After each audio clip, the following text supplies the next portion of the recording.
جی اس وقت ہم E11 چوک پر موجود ہیں اور E11 چوک وہ جگہ ہے جہاں سے جو پی ٹی آئی کے قافلے ہیں وہ مرکزی شہر کی طرف روانہ ہو سکتے ہیں، لیکن آپ دیکھ سکتے ہیں کہ یہاں پر کنٹینرز لگا کر ان قافلوں کو آنے سے روکنے کے لیے ایک رکاوٹ کھڑی کی گئی ہے۔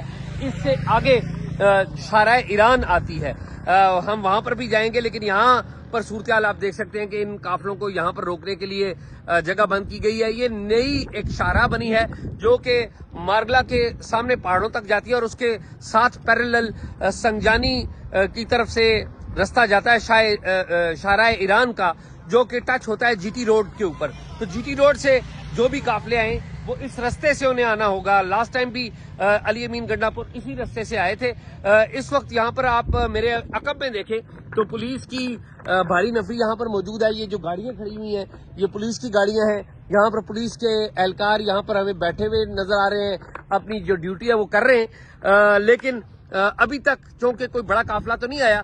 یہ لگتا ہے ایسا ہے کہ جو ہی یہ قافلے آئیں گے اور توقع یہ کی جا رہی ہے آج رات یا کل صبح یہ قافلے آئیں گے تو اس وقت یہاں پر یہ جو نرو سینٹر ہے یہ اہم ہو جائے گا۔ جی جس وقت ہم موجود ہیں سیکٹر E11 کی مارکیز میں، اگر آپ غور سے دیکھیں تو یہاں سے آپ کو جو ایران ایونیو ہے وہ نظر آتا ہے اور سامنے بسیں ہیں پولیس کی جنہوں نے ناکہ لگایا ہوا ہے۔ شہر میں داخل ہونے کے اور نکلنے کے راستے بڑے مشکل ہیں، لیکن اہم بات یہ ہے کہ یہاں پر جو E11 میں شادیوں کے لیے مارکیز ہیں وہاں پر کاروبار جو ہے وہ بڑا افیکٹ ہوا ہے۔ تو اس وقت ہمارے ساتھ فیصل صاحب موجود ہیں جو یہاں پر ایک مارکی میں کام کرتے ہیں، آئیے ان سے بات کرتے ہیں۔ فیصل، یہاں پر کتنی مارکیز ہوں گی؟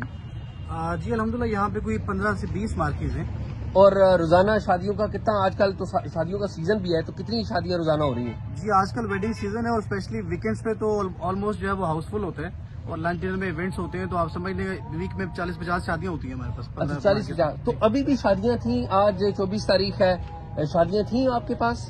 جی آج ہمارے پاس کافی سارے ایونٹس تھے جو کہ کافی ایونٹس ہمارے کینسل ہو گئے، پوسٹ پون ہو گئے، اور کچھ جو جیسے آپ نے دیکھا یہاں مارکیٹ میں آپ کور کر رہے ہیں تو ایک دو جگہ پہ ایونٹس ہو رہے ہیں، وہاں پہ بھی جو نمبر سے اگر کسی نے 400 لوگ بلائے ہوئے تو 200 لوگ آ رہے ہیں اور ہمیں کافی پرابلم فیس کرنے کو مل رہی ہے۔ کلائنٹ ہمیں کہہ رہے ہیں جی لوگ کم آ گئے ہیں، کھانا ارینج ہو چکے ہیں، روڈ کلوجرز ہیں۔ تو ایک دن کے اعتبار سے یہاں پر ان مارکیٹ کا کتنا نقصان ہوا ہے اگر دیکھا جائے تو کام کے اعتبار سے؟ دیکھیں اگر آپ نقصان کا تخمینہ لگانا چاہیں تو میرے خیال سے 15 مارکیٹ کا آپ یہ ملینز اور ٹریلینز میں ہوگا جو لاس ہوا ہے، اور لوگوں کو بھی بہت ساری مشکلات فیس کرنی پڑ رہی ہیں بیکاز لوگوں نے اپنی شادیوں کے لیے بہت ساری چیزیں پلان کی ہوئی تھی۔ آپ کو پتہ ہے شادی میں صرف کھانا ہی نہیں ہوتا، مارکیٹ نہیں ہوتی، بلکہ اور بہت ساری چیزیں ہوتی ہیں۔ سو میں سمجھتا ہوں کہ ایز اے بزنس کمیونٹی ہم لوگ تو کسی پولیٹیکل پارٹی یا کسی پولیٹیکل نیریٹو کو سپورٹ نہیں کرتے۔